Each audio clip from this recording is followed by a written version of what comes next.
എൻ്റെ വീഡിയോൻ്റെ അടിയിൽ എപ്പോഴും വരുന്ന ഒരു കമൻ്റ് ആട്ടോ, ഇതെന്ത് ഇലക്കറിയാ, ഇതെങ്ങനെ ഉണ്ടാക്കുക എന്നൊക്കെ. അപ്പോൾ അതിന് ഒരു വീഡിയോ ആക്കിയാണ്ട് ഉണ്ടാക്കിയതാണ് കേട്ടോ. ഇതിൻ്റെ പേരാണ് താളിപ്പ്. ഞങ്ങൾ ഉണ്ടാക്കിയാൽ ഇങ്ങനെയാണ്.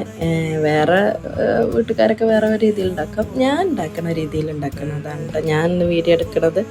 അപ്പോൾ അതിനും വേണ്ടി മുരിങ്ങൻ്റെ ഇല, ഇളയ മുരിങ്ങൻ്റെ ഇല എടുത്തുകാണ്ട് അതിൻ്റെ കൊതുമ്പും കാര്യങ്ങളൊക്കെ ഒഴിവാക്കിക്കാണ്ട് ഇല മാത്രം എടുത്ത് സെറ്റാക്കി വെക്കുക.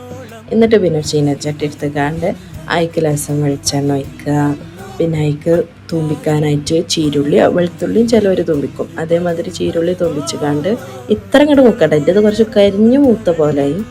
അങ്ങനെ അതിക്ക് ലേശം കഞ്ഞിൻ്റെ ഇളം പരുക, കഞ്ഞിൻ്റെ ഇളം പരന്ന് കാണ്ട് പിന്നെ ആ വെള്ളത്തിൽ തന്നെ നമ്മൾ കുറച്ച് പച്ചമുളകും ഉപ്പും കൂടി ഇട്ടുകാണ്ട് വേവിക്കാൻ വെക്കുക. മുരിങ്ങൻ്റെ ഇലക്ക് വലിയ വേവില്ലല്ലോ, അതുകൊണ്ട് പിന്നെ പച്ചമുളക് ആദ്യം തന്നെ ഇട്ട് കണ്ടാണ് വേവിച്ചാൽ അതുകൊണ്ട് വെന്തോളും. അതിന് പകരം നമ്മൾ കാന്താരിയൊക്കെ ഇടണമെന്നുണ്ടെങ്കിൽ നല്ല രസകരം കേട്ടോ. പച്ചമുളക് ആയതുകൊണ്ട് പിന്നെ അങ്ങനെ ഏതായാലും ഞാൻ പിന്നെ അതിക്ക് മുരിങ്ങൻ്റെ ഇല ഇട്ടു കേട്ടോ. മുരിങ്ങൻ്റെ ഇല ഇട്ടുകൊണ്ട് വല്ലാതെ ഒന്ന് വേവിച്ചണ്ട, ഇളയ ഇലയും കൂടിയല്ലേ. അപ്പോൾ പിന്നെ അതൊന്നാണ് ഇളക്കിക്കാണ്ട് ഒന്നാണ് മൂടി വെച്ചിക്കാണ്ട് ഒരു തളൻ തളിച്ചാൽ നമുക്കത് വാങ്ങിയേക്കാം കേട്ടോ. എളുപ്പമുള്ള പണിയാണ്. ഈ പെലച്ചക്കൊക്കെ ഈ പുളിക്കറികളൊക്കെ കൂട്ടിങ്ങാട്ടിയും ഇങ്ങനെ എന്തെങ്കിലും താളിച്ചതൊക്കെ ആണെന്നുണ്ടെങ്കിൽ നമുക്ക് വേഗം ചോറ് വെച്ചിക്കാണ്ട് നീച്ചോവട്ടോ. അങ്ങനെ പെലച്ചക്കത്തിനായിട്ടാണ് അധികം ഇവിടെ മലപ്പുറത്തൊക്കെ ഇങ്ങനെ ഞാൻ കണ്ടേക്കണത് ഈ താളിപ്പിൻ്റെ കറി ഉണ്ടാക്കുന്നത്. അങ്ങനെ ഏതായാലും നമ്മളെ താളിപ്പ് ഇവിടെ റെഡി ആക്കണം കേട്ടോ. അടുത്ത വീഡിയോ എത്ര ഉള്ളൂ. Okay, by.